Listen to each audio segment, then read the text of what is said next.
Continuamos hoy, amigo oyente, viajando por el libro de Malaquías, y regresamos al capítulo 2, y veremos lo que nos dice el versículo 17, que es el último versículo que consideramos en nuestro programa anterior. También veremos que los primeros versículos del capítulo 3 nos dan la respuesta a la pregunta de este último versículo del capítulo 2. Esa es la respuesta que Dios da. Llegamos aquí al capítulo 3, y en los primeros 3 versículos tenemos, por así decirlo, un paréntesis. Es muy similar a lo que encontramos en Ageo y Zacarías. En medio de esos 2 libros había una sección con un paréntesis, un interludio histórico como lo llamamos en el libro de Zacarías. Ahora aquí es la predicción de 2 mensajeros. Encontramos que será la respuesta que Dios da a esta gente aquí. Y habiendo concluido esa sección en cuanto a los pecados sociales que tienen relación con la familia y el divorcio, ese cáncer que estaba corroyendo las entrañas mismas de esa nación y que puede destruir cualquier nación, inclusive la suya y la mía, amigo oyente, no pueden ser una excepción a esto, de eso estamos seguros. Habiendo concluido esa sección, entonces, Dios les dice en la primera parte del versículo 17 de este capítulo 2 de Malaquías, «Habéis hecho cansar a Jehová con vuestras palabras, y decís, ¿en qué le hemos cansado?» Debemos repetir que vemos aquí el mismo tono de inocencia herida de esta gente que utilizó anteriormente. Ellos pretenden ignorar la ofensa. Se ofenden de que Dios se atreva siquiera a decir esto de ellos, porque ellos ignoran completamente su pecado. Así es que ellos dicen, ¿en qué le hemos cansado? Ahora Dios tiene la respuesta. Él tiene una respuesta a todos nuestros problemas. Usted puede notar que esta es la 5ª pregunta sarcástica de esta gente a la acusación de Dios, de su pseudo y falsa adoración. Ahora, si ellos estaban aburridos o cansados de la religión, pues lo mismo ocurría con Dios. Y la reacción de Dios es, ustedes me cansan. Y decís, ¿en qué le hemos cansado? Desdeñosa y descaradamente ellos contradicen a Dios. Y Dios se lo está diciendo de una manera muy clara y lo presenta sin ninguna clase de ambajes. Notemos cómo concluye el versículo 17. En que decís, cualquiera que hace mal agrada a Jehová, y en los tales se complace. O si no, ¿dónde está el Dios de justicia? Ellos fueron los que introdujeron una nueva moralidad en su día. Había una nueva moralidad ya en los días de Noé, amigo oyente, y esto ha sido introducido de vez en cuando. Y en el presente, nosotros también tenemos una nueva moralidad. Y esto es muy similar a aquello del pasado. En realidad es tan similar que esto está siendo monótono en la historia del hombre. De vez en cuando se le ocurre la idea de que tiene que presentar algo nuevo.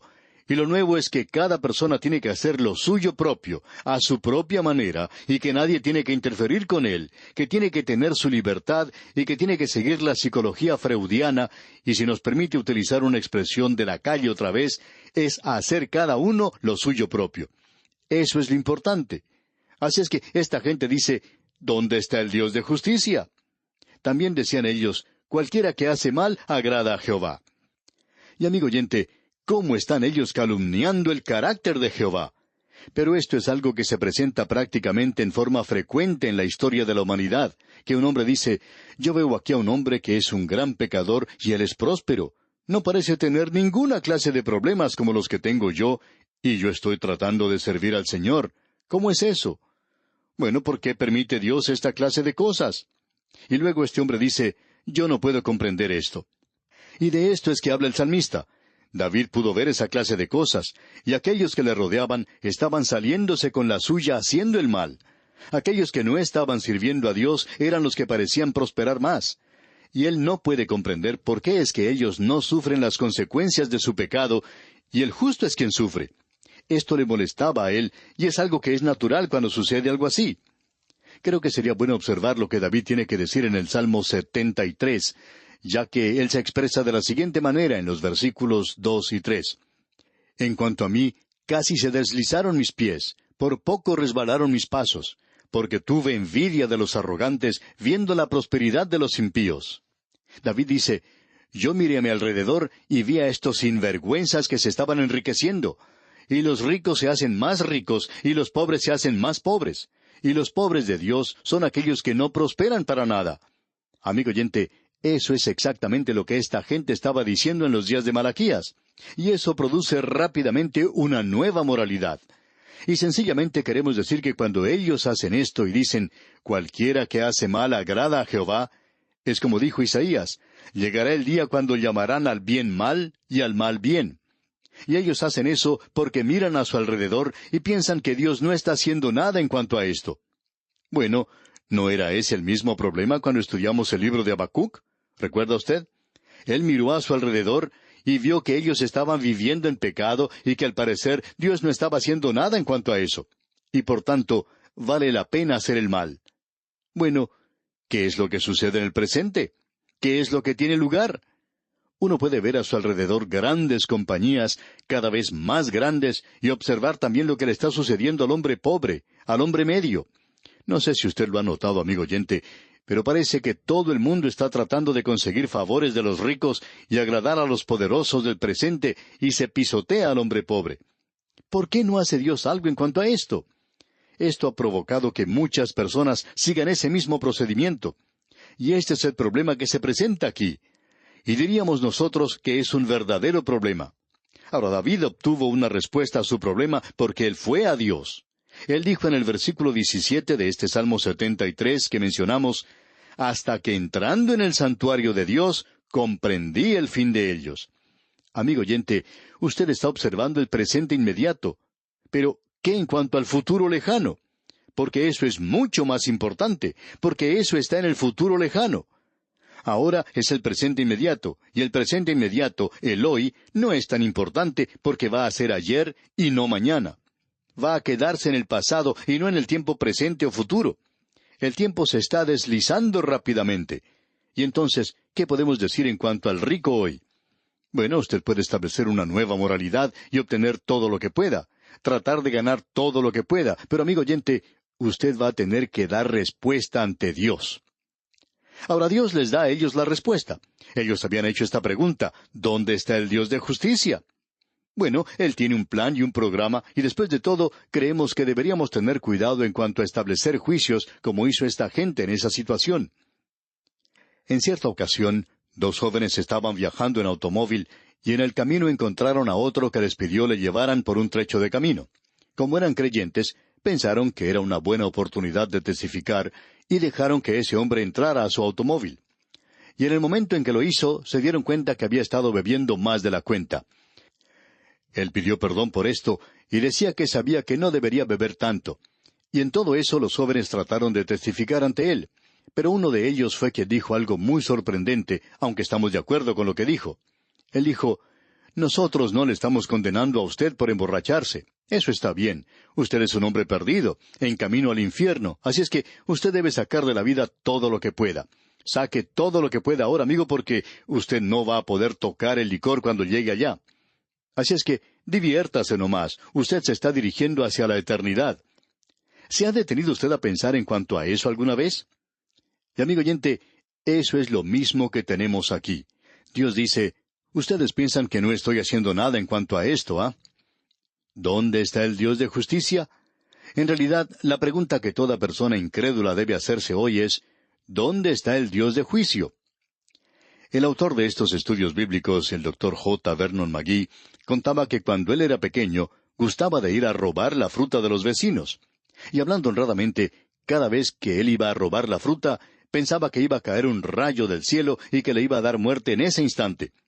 Pero aunque pensaba eso, él iba y robaba las frutas de cualquier modo, porque así es la terquedad y la obstinación del corazón humano, aunque él era un muchachito. Pero él pensaba que Dios le iba a juzgar. Y amigo oyente, no pensamos que Dios actúe de esa manera.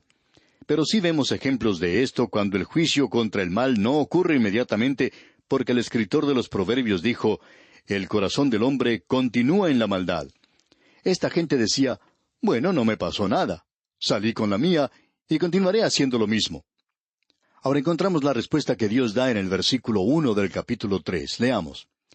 «He aquí yo envío mi mensajero, el cual preparará el camino delante de mí. Y vendrá súbitamente a su templo el Señor, a quien vosotros buscáis, y el ángel del pacto, a quien deseáis vosotros. He aquí viene, ha dicho Jehová de los ejércitos». Ahora, en un solo versículo aquí tenemos dos mensajeros. El primero es Juan el Bautista. El segundo es el mensajero del pacto, el Señor Jesucristo. Ahora, el primer mensajero que tiene que ir delante de él para preparar el camino es Juan el Bautista, y es citado en los 4 evangelios y aplicado a Juan el Bautista. Así es que aquí no hay lugar a dudas. Pero el mensajero del pacto nunca se cita en ninguna parte de los evangelios. ¿Sabe por qué, amigo oyente? Porque este mensajero del pacto aquí es el Señor Jesucristo. Pero esto no tiene nada que ver con su primera venida. Él no vino en la primera ocasión a juzgar. Usted recuerda que él dijo a un hombre una vez, ¿quién me ha puesto sobre vosotros como juez? Él no ha venido a juzgar aún. Él vino a salvar. Él vino a traer gracia, no gobierno. Él vino como aquel que es salvador y no soberano. No es citado, pues.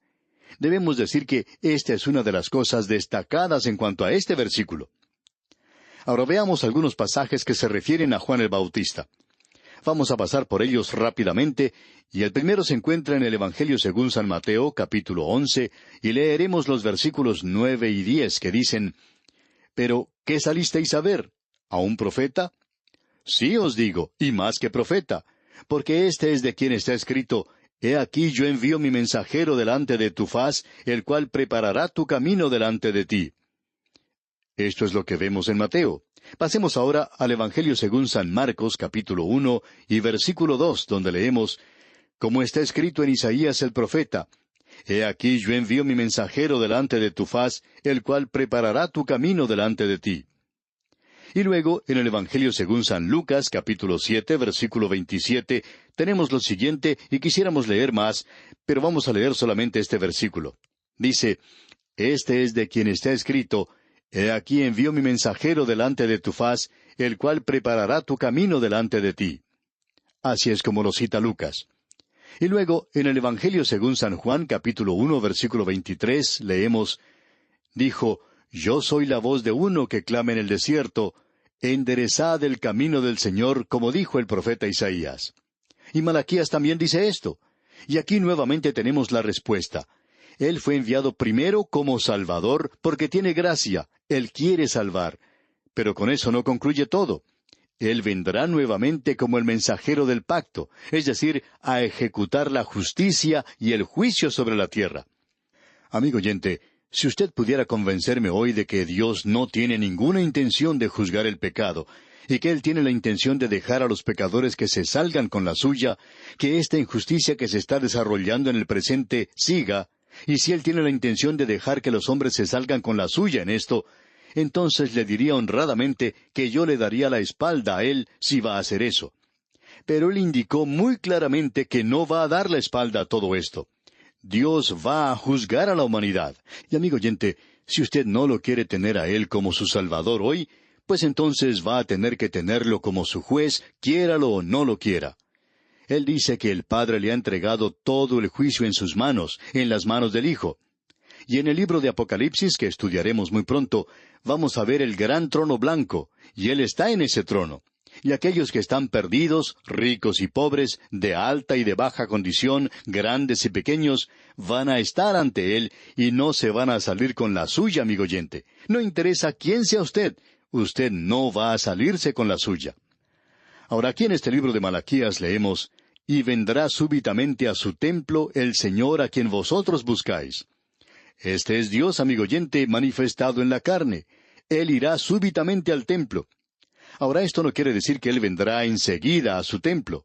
No quiere decir esto, sino que cuando Él venga, lo hará súbitamente. Cierto hombre dijo en una ocasión, «Ustedes hablan en cuanto al rapto, donde el Señor sacará a la iglesia de este mundo». Bueno, cuando esto ocurra y Él saque a la iglesia, y cuando yo los vea a ellos partir, entonces voy a aceptar a Cristo. Ah, pero amigo oyente, entonces ya será demasiado tarde, porque la razón por la cual Él está sacando a su iglesia de la tierra es porque ya está completa. Así que uno entonces ya no va a poder entrar a la iglesia. Ahora usted puede aceptar a Cristo y pasar a través de la gran tribulación, pero pensamos que es una forma insensata de obrar si uno espera hasta entonces. Ahora notemos esto, «y vendrá súbitamente a su templo». Y lo interesante de todo aquí es que Él es llamado el Señor. Este es su templo, y este es el mensajero del pacto. El Señor Jesucristo, aquel que conocemos en el Nuevo Testamento, el Señor Jesucristo es el ángulo del pacto del Antiguo Testamento. Nosotros sabemos que esto se refiere a la segunda venida. ¿Por qué? Porque aquí se habla de juicio. Notemos lo que aquí dice. ¿Y quién podrá soportar el tiempo de su venida? En el versículo 2. Es la segunda venida de Cristo. Leamos este versículo 2 del capítulo 3 de Malaquías. ¿Y quién podrá soportar el tiempo de su venida? ¿O quién podrá estar en pie cuando Él se manifieste? Porque Él es como fuego purificador y como jabón de lavadores. Él va a purificar todo, amigo oyente. Él nos va a limpiar, va a purificar y a limpiar. Amigo oyente, no habrá ninguna contaminación cuando Él establezca el milenio sobre la tierra. Ahora, en la primera parte del versículo 3 de este capítulo 3 de Malaquías leemos, «Y se sentará para afinar y limpiar la plata, porque limpiará a los hijos de Leví, los afinará como a oro y como a plata». Y usted puede apreciar que Él va a limpiar a aquellos que lleguen al milenio. Dice, «los afinará como a oro y como a plata». Dos procesos, limpiar y purificar. Y limpiar es usar el jabón como se expresa aquí. Y también el fuego es usado para probar. Esta es otra forma que Dios tiene de purificarnos y probarnos. Y la segunda parte del versículo 3 dice, «Y traerán a Jehová ofrenda en justicia», para que podamos ver verdaderamente a Cristo como nuestro Salvador. Y en el versículo 4 leemos, «Y será grata a Jehová la ofrenda de Judá y de Jerusalén, como en los días pasados y como en los años antiguos». Dios dice que en aquel día Él aceptará sus sacrificios. Pero Él dice, hoy, cuando los corazones están lejos de mí, y ustedes en realidad están en rebelión contra Dios, desobedeciéndole y envueltos en la violencia y la deshonra y el pecado, Dios dice, yo no voy a aceptar vuestra religión. Esto es algo verdaderamente tremendo, amigo oyente. Bien, vamos a detenernos aquí por hoy. Esperamos concluir este estudio del libro de Malaquías dentro de muy poco tiempo. Mientras tanto, y como lo sugerimos en nuestro programa anterior, le aconsejamos que usted lea el resto de este capítulo 3 de Malaquías para que se familiarice con su contenido. Es nuestra oración que Dios le bendiga en gran manera.